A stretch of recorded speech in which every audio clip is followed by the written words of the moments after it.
Olá, boa tarde. Estou passando aqui mais uma vez, neste dia 7 de abril de 2021, para gravar mais um vídeo para o canal, e dessa vez, hoje, eu vou fazer uma homenagem lembrando do Dia do Jornalista, tá? E eu gostaria de começar este vídeo lendo uma matéria para vocês. Então vamos lá. A data homenagem ao trabalho dos profissionais de mídia responsáveis por apurar fatos e levar informações sobre os acontecimentos locais e regionais, nacionais e internacionais para as pessoas de maneira imparcial e ética, seja na rádio, na televisão ou nos jornais.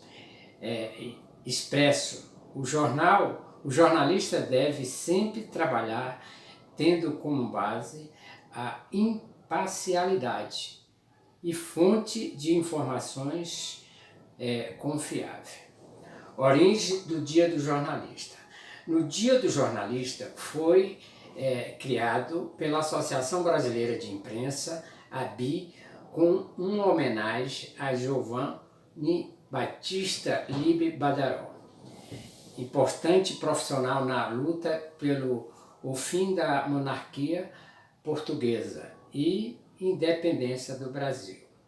Giovanni Badaró foi médico jornalista e foi assassinado no dia 22 de novembro de 1830 em São Paulo por algum dos seus inimigos políticos. O movimento popular que se gerou por causa do seu assassinato levou Dom Pedro I a abdicar do trono em 1831, no dia 7 de abril, deixando lugar para seu segundo Dom Pedro, seu filho, com apenas 14 anos de idade. Bom, esse dia que se comemora o Dia do Jornalista, eu queria lembrar aqui, e também deixar o meu repúdio, todos os jornalistas que foram mortos, principalmente, por exemplo, no seu trabalho, procurando levar as informações para as pessoas, né? E que muitas pessoas se alimentam das informações. Mas eu quero dizer aqui que é o seguinte, aqui como está escrito na matéria, o jornalista ele tem que ser imparcial. E a gente fica muito triste quando a gente vê um jornalista que ele compra um partido, ou senão que ele é pago para falar hoje. Antes a gente falava, no meu tempo, a gente falava, falar mal. Hoje se chama fake news, não levar a população à verdade. E me entristece muito quando eu vejo grandes jornalistas, apresentadores de televisão, na rádio ou na televisão, e mesmo na escrita, anunciar alguns fake news. E eu fico me perguntando, e aqui eu vou citar alguns que eu tenho observado nesse período do governo Bolsonaro. O exemplo da Atena. Eu pergunto, será que o Datena precisa puxar o saco do Bolsonaro? Será que é porque aí com seu intenção de sair candidato a presidente da República? Será que ele não tem bagagem suficiente? Será que ele não tem argumento suficiente para galgar a candidatura dele sem precisar disso daí? Essa é a minha pergunta. Então, não vejo qualquer motivo que ele precise de estar puxando tanto o saco do Bolsonaro e às vezes é o seguinte, até se covardando. Isso a gente vê quando o Datena, eu acompanho, não só o Datena, mas como outros jornalistas, como o Ronaldo Azevedo, como o Alexandre Garcia, aquele jornalista lá do Amazonas, Siqueira, lá, tá? Então é o seguinte, o Datena, quando se trata de uma entrevista com o Bolsonaro, se o Bolsonaro falar meia hora, o Datena fica calado e ele não fala nada. E uma das coisas que me chamou muita atenção foi que uma vez o presidente da Caixa, em 2020, acusou, por exemplo, a imprensa de receber propina, tá? E hoje a gente vê que as pessoas que mais criticam, por exemplo, no caso do Bolsonaro, não é a Bandeirante, não é a Record, é simplesmente a Globo. Então, mas naquele exato momento, o Bolsonaro e o presidente da Caixa, ele estava se dirigindo praticamente até que ficou indignado da Atena, porque queria que o presidente da Caixa explicasse quem eram essas pessoas que estavam recebendo propina, tá? Então, assim, essa é a minha pergunta. Será que ele precisa disso? O Alexandre Garcia, a gente sabe que ele trabalha exatamente defendendo o Bolsonaro, ganhando lá, por exemplo, seus 300 mil reais por mês. Então, assim, ele tem por obrigação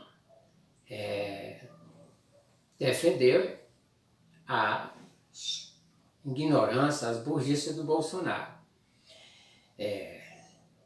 É uma covardia? Porque, sem fora de dúvida, é um jornalista muito famoso, mas eu acho que não precisa disso. Outra coisa é o Siqueira Júnior, lá no Amazonas, também, com seus comentários, tá?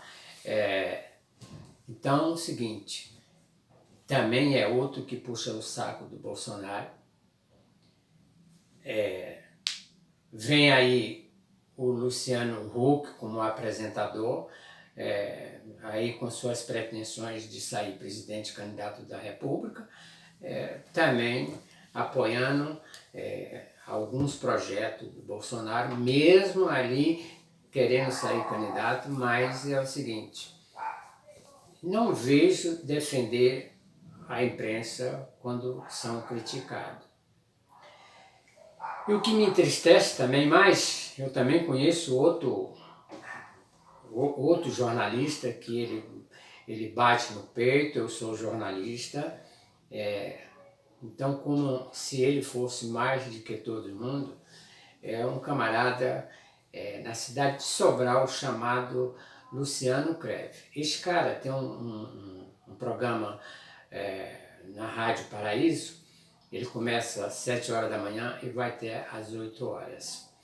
Então é o seguinte, o que eu vejo nesse programa dele, e eu já venho observando há muito tempo, é que a minha opinião é que qualquer um apresentador ou qualquer um radialista, a imprensa é livre, tá? Ela é aberta para que as pessoas se manifestem.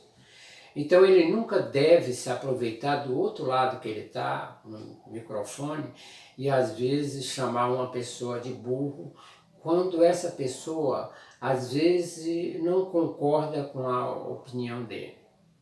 Mas o mais triste, no caso deste radialista e jornalista lá da Rádio Paraíso, é que ele pega as matérias, então ele só lê aquilo que interessa e aquilo que defende o Bolsonaro.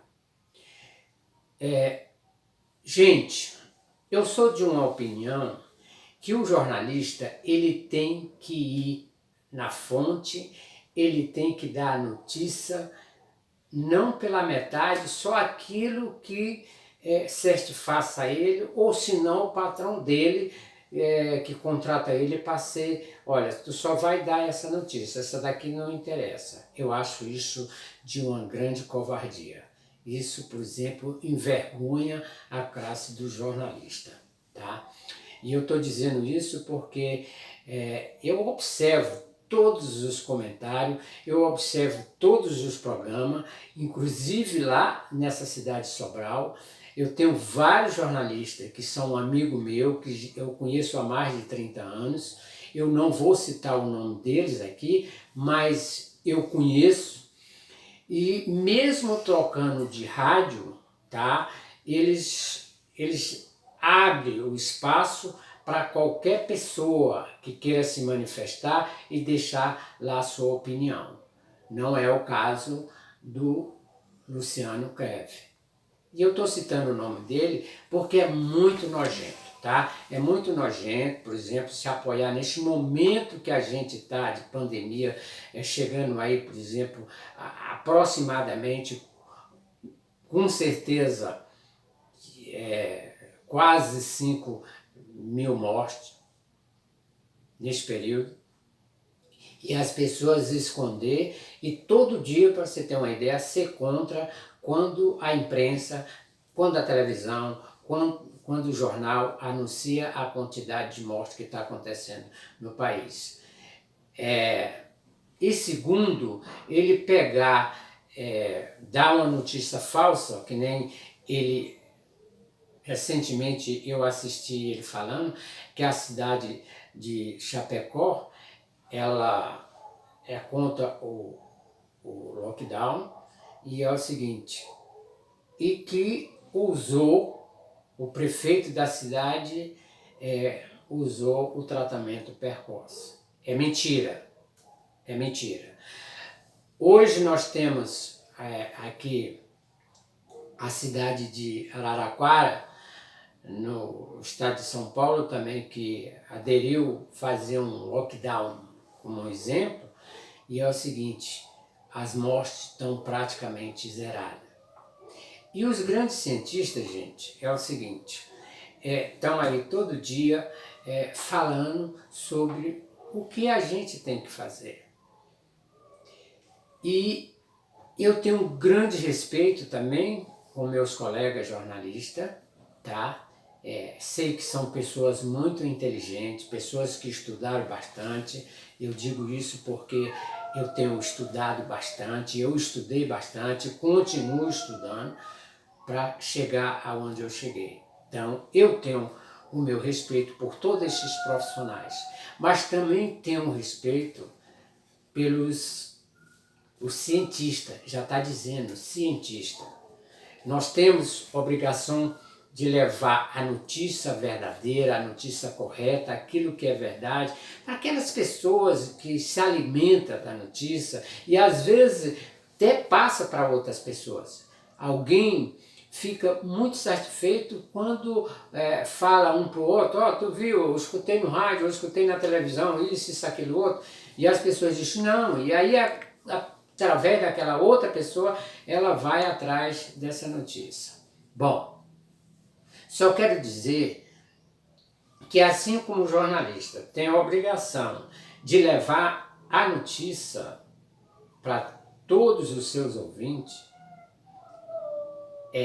o cientista, não só agora, mas eles têm a responsabilidade e o dever de levar e dar as informações daquilo que é bem para a nação. Então, não tenho dúvida o quanto eles se empenham neste trabalho, tá? E eles fazem por amor, porque eu tive uma experiência quando minha esposa estava no hospital, e não foi uma experiência de um dia, nem um mês, foi experiência de muitos dias. Eu tive com minha esposa no Hospital das Clínicas, no CESP, pelo período de 2 anos, até Deus tomar aí a decisão e levar. E eu sei qual qual foi o meu sofrimento, o sofrimento dela, o sofrimento dos filhos, o sofrimento da família e o desempenho daqueles profissionais, não só dela, mas de todos aqueles que eles cuidavam para dar vida, cada dia procurando descobrir melhor, uma maneira melhor de resolver aquele problema. No caso da dona Margarida, foi um caso de leucemia, e eu escutei por profissionais fazendo reunião comigo, enfermeira, médico, falando que é o seguinte, que a cura da leucemia, ela tinha aí por volta de 70% de chance de uma pessoa que pegasse leucemia e escapasse. Mas ao mesmo tempo, é o seguinte, eles falaram, a leucemia, ela surpreende até os médicos. E isso eu vi acontecer, porque a dona Margarida, muitas das vezes, ela parecia que nunca tinha tido leucemia. Mas de repentemente também acontecia que se mobilizava toda aquela junta médica e é o seguinte, para procurar dar vida a ela. Então é o seguinte, eu quero agradecer aqui e deixar, por exemplo, o meu reconhecimento com todo esse pessoal, tanto da área da ciência, que estão aí empenhados, tá, para dar vida às pessoas. Então, qualquer pessoa que for contra este momento que está acontecendo, de tanta morte, e não se sensibilizar com isso, não tem o meu apoio, tá? Então, por mim, não merecia estar ocupando, seja um programa numa rádio, seja um programa na televisão. Isso é muito triste. Mas, em homenagem a tudo isso, hoje se comemora o Dia do Jornalista, né? E é por isso que eu estou fazendo essa gravação aqui, pedindo para vocês, se vocês gostarem deste conteúdo, se inscreva no canal, aperta o sininho, deixa lá o seu like, tá? Compartilha este vídeo para que a gente possa, o YouTube, ver o conteúdo e divulgar para as pessoas. Só assim, por exemplo, nós vamos estar crescendo cada vez mais e levando as notícias de verdade para vocês. Então é isso, tá? Eu vou gravar mais um vídeo depois, também falando um momento muito triste nesse período, o quanto, por exemplo, a gente foi atacado. Mas vou gravar outro para não ficar tão longo essa gravação.